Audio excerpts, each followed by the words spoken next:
Songs by Ono no Komachi. A Heian period story by Starlady. Read by Cloudlake. Rating: General audiences. Fandoms: Kokin Wakashu, Kokinshu, Heian Jirai, or Heian period. Characters: Ono no Komachi and Ki no Tsurayuki. Additional tags: poetry, age difference, chromatic Yuletide, source, character, and source creator. Summary: one person's autumn is another's spring. Two poets and a singular friendship. For Inhammer. The word from the daylight side of the court is that the sovereign has begun declaring that he would like to commission an anthology of poetry, collecting the best of the songs that have been composed in our realm, past and present. Of course, the fact of the matter is that the nighttime side of the court has been growing too unruly, and an anthology of songs will be just the thing to balance out night and day, the sovereign and the clans. Whether the imperial intention ever comes to pass is one thing, but every poet in the capital has been raiding their personal collections all the same, trying to put their best hand forward. To have one's songs included in an imperial collection, one's fame would last at least 10,000 years. My source for all of this gossip was unusually reliable, since I heard it from young Ki no Tsurayuki himself. The story of how Tsurayuki came to be, unsurprisingly, with the depth of snow in my hair before I took my vows and cut it off, my principal caller for the past few years, is charmingly direct. He has a great talent for waka, and those around him told him so from the time he was a child, being something of a prodigy. Most of the men who were truly skilled at song in my generation have now passed on and retired from the world, and so one day, in a spring a few years ago, I was delivered a poem on a strip of mulberry paper wrapped around a branch of just opening plum flowers, asking to be received politely. Tsurayuki was a very young man then, just having donned trousers, and I will not do him the disservice of repeating his effort at the time here. But the contrast between the paper and plum was charming, and the handwriting was appropriately coordinated with the song itself, energetic but not undignified. There is not much to do in my days, even for an elderly lady like me whom propriety has little claim. And in any case, I have the reputation of my children to consider. I invited Tsurayuki in, and no sooner had we traded pleasantries than he started off by insulting my poetry. Needless to say, I liked him immediately. Over the years, our intimacy has deepened to the point where I set only one very thin screen between us. Years and years ago, when I had just entered service beyond the clouds, we were not so careful about seeing and being seen. But these days, it is all women think about. I even participated in public poetry contests when I was a very young woman. But no longer. I have tried to explain to Tsurayuki how things used to be, and that he should bear these things in mind when criticizing my poems in particular. But he will have none of it, or rather he insists that such things do not matter now. It is not in my nature, however, to accept such declarations, and so today, when he suggested that I collect some of my poems for posterity to remember, I promptly gave him my copy of one of my oldest. When we cannot meet, because there is no moonlight, I wake up, blaze up, with longing, my breast pounding. Sparks fly, my troubled heart chars. Tsurayuki read it aloud, as is only proper, and the screen was thin enough and the daylight bright enough that I could read his expression clearly. I laughed. My laughter is another thing about me that is old-fashioned, forthright, and uncompromising. Not to your taste, my friend. I teased, and I could practically hear him searching for something tactful to say. It's not that, he protested after a moment. It's marvelous, truly, but it's so unrestrained. I laughed again. Surely you've heard that I had many admirers in my youth, Tsurayuki. He was silent for a long time. I could have never written this, he said at last in a low voice. The man for whom you felt these things, he must have been exceptional to inspire such feelings. I could have said many things. I could have asked Tsurayuki whether he had ever felt such passion for anything but poetry. But I had no wish to embarrass him further. Instead, I picked up another poem and recited it.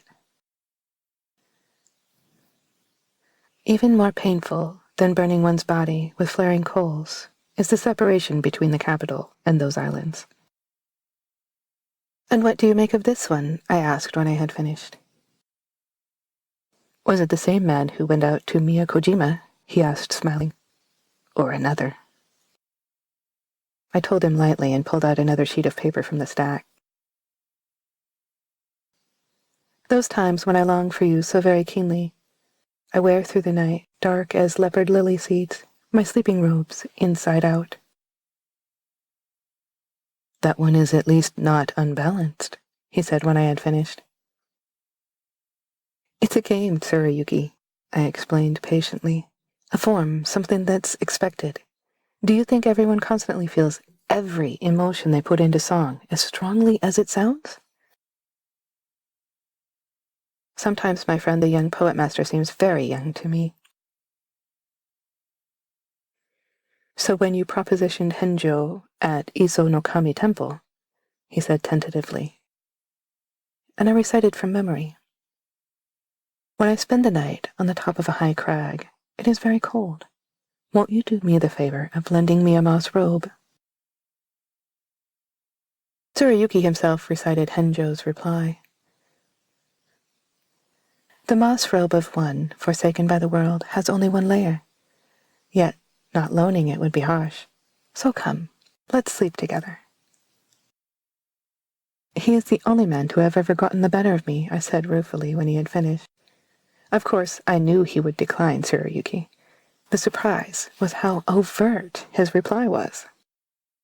I wasn't surprised at all that the story was all over the capital, even many years later, that a monk should come out with so open an innuendo, and in reply to me, no less, practically guaranteed the exchange's notoriety.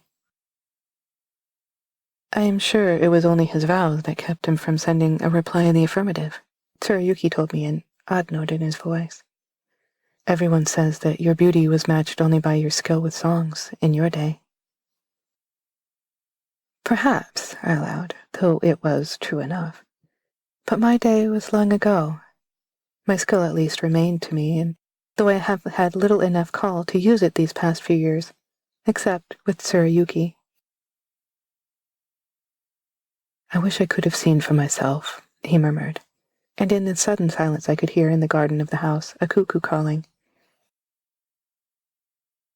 That is a moonlight sentiment, Tsurayuki, I murmured, covering my surprise, and remembered one of my older efforts.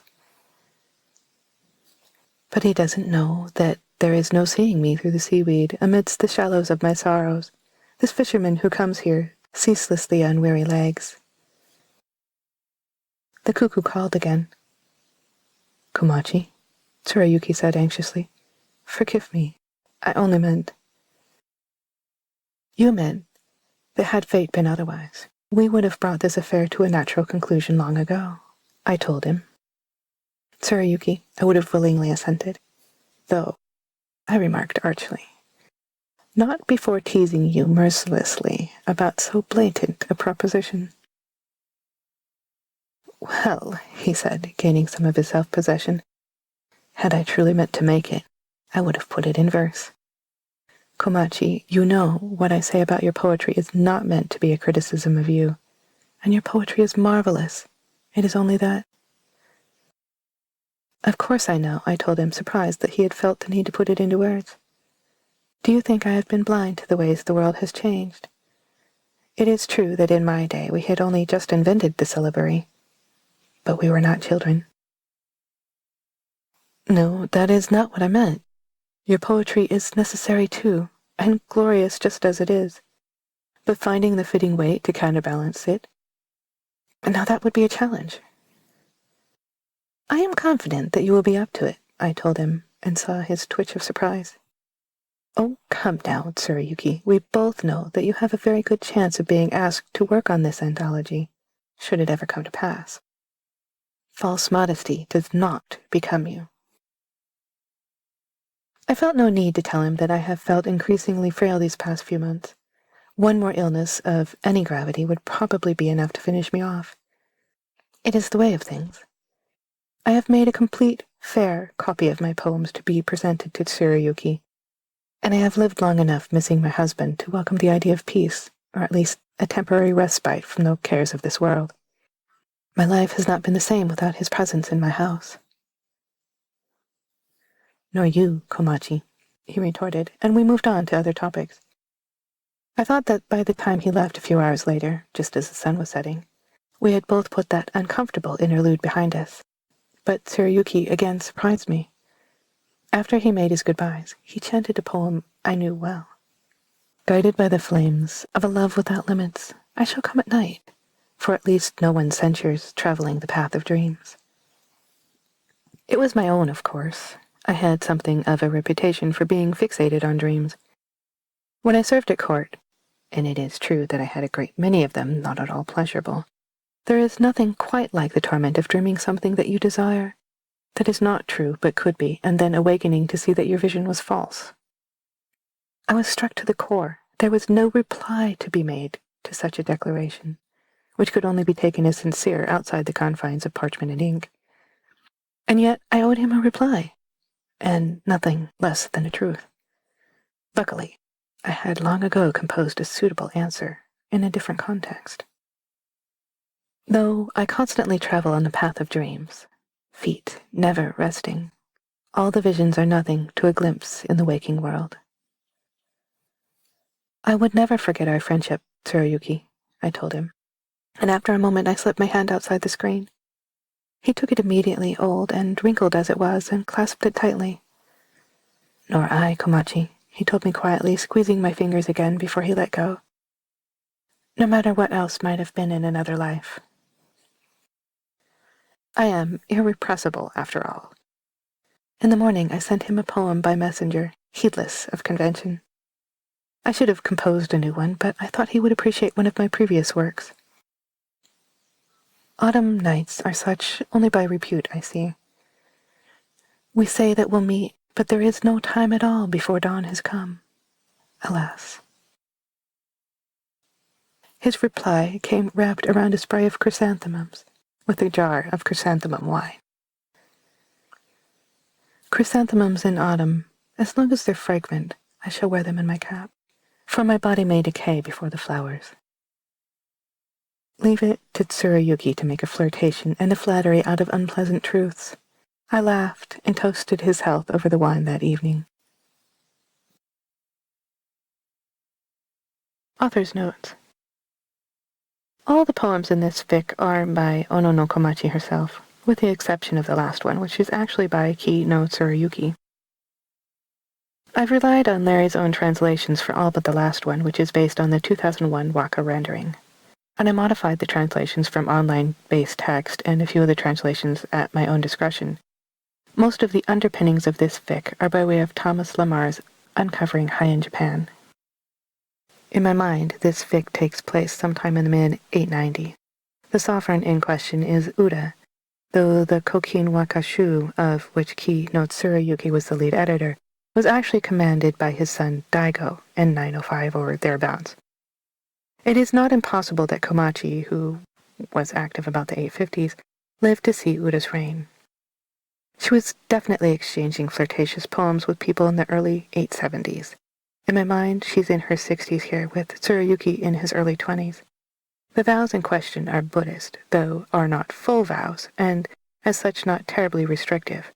The rough equivalent would be novice or postulant, though upper-class women who took vows in this period almost invariably remained in their own residences whether they took full vows or not. All the medieval legends say that Komachi was crossed in love, beautiful and hard-hearted. I enjoy the idea of her being the opposite, and not exactly as unhappy as implied by her poems, which may or may not be as autobiographical as we tend to read them.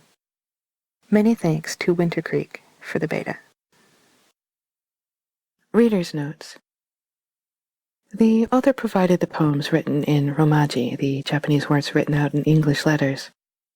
I tried to read them since I had a little bit of Japanese, but it sounded woefully lacking. So I chose to leave them out. The listener can already assume the characters are speaking in Japanese, so adding the Japanese in would have been kind of halting to the story. I hope you agree with my decision for leaving out an attempted reading of the original language of the poems. If you have any thoughts on the story, on my particular reading of it, I'd love to hear them. Thank you so much for listening. Mata ne!